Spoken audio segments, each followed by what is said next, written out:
wore staff-proof vests. One of the Corcoran inmates we sat down with was Christian Knighten, and nobody describes the daily pressures, the ups and downs of being a predator like he does. It's seductive, you know what I mean? You can love the game, but the game loves nobody. You know what I mean? So you can sit there, give it your all, think that everyone's supporting you, and before you know it, just like that, you're getting your throat cut. Seen it, done it. Knighten was serving time for murder and attempted murder, crimes he committed at the Los Angeles County Jail while awaiting trial on an outside murder-robbery charge that he was convinced would send him to prison for life.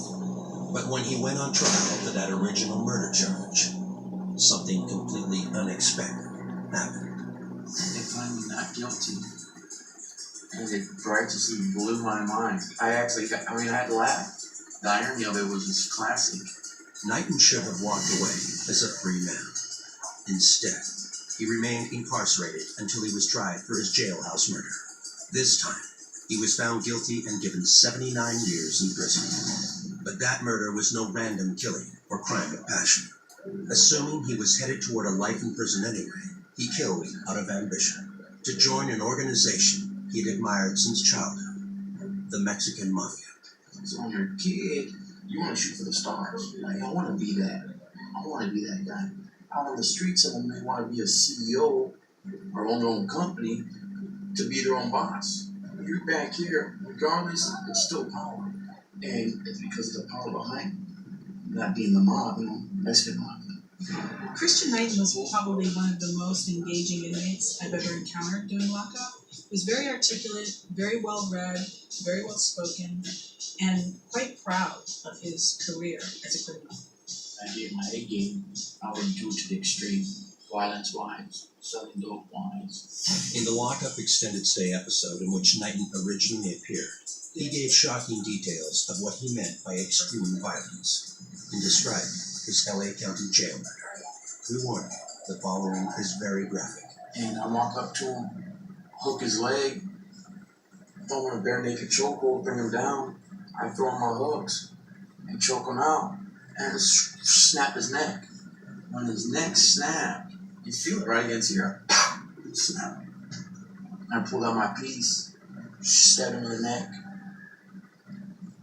let him have it in the chest, and he started making noises. And I pulled out a pipe and I bashed his head in to a piece of his skull. Came out. So the blood was, it was everywhere. It was like this thick. Sitting there listening to him relay these very graphic, violent, brutal acts, I have to remain somewhat detached to keep him talking, and it was almost like he was just discussing another day at the office. By this time, we were hungry, so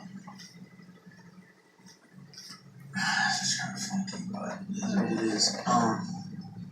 For my tray, we usually stack up trays and put a bomb. You take a piece of cotton blanket, rip off a strip, and then you light it, and it gives you a good blue flame.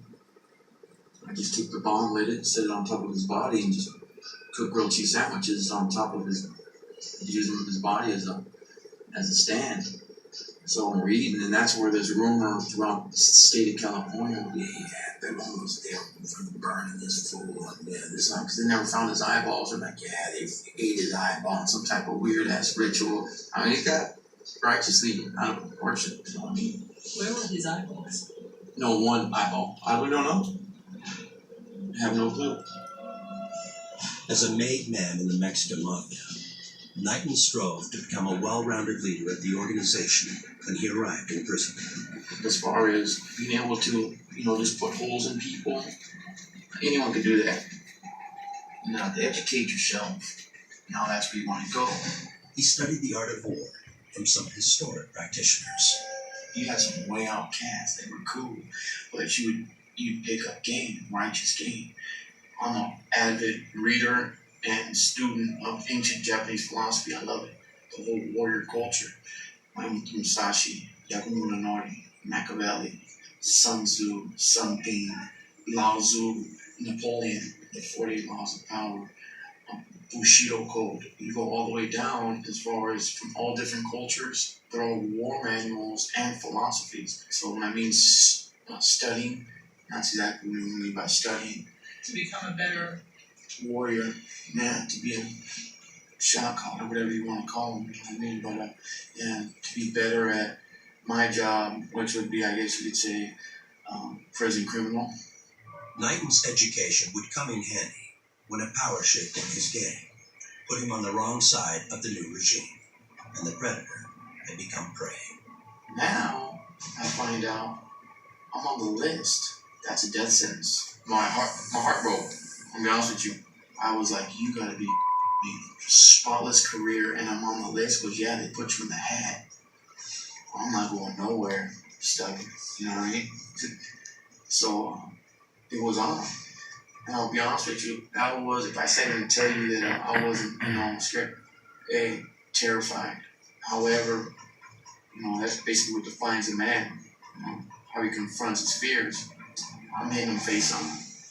I got hit, sliced. Well, it was two, but they don't know that better. Wham on the tear, sliced it, went for my throat. Bam! They thought I was just gonna slip. Went down to my cell, cleaned it up. Coffee, packed it full of coffee. So, well, that helps, And went ahead, didn't go to the doctors because they would have took me off the tier.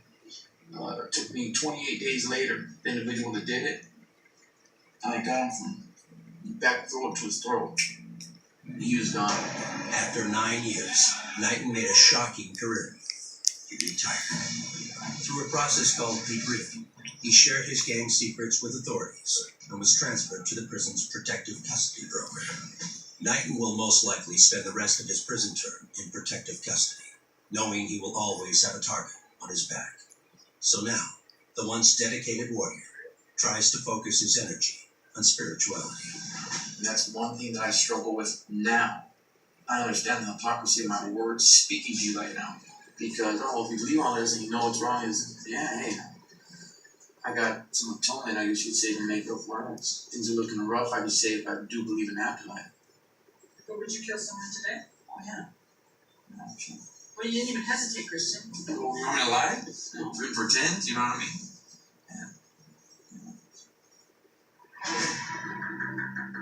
It still surprises me at times, hearing some of these inmates' accounts of their extreme violence.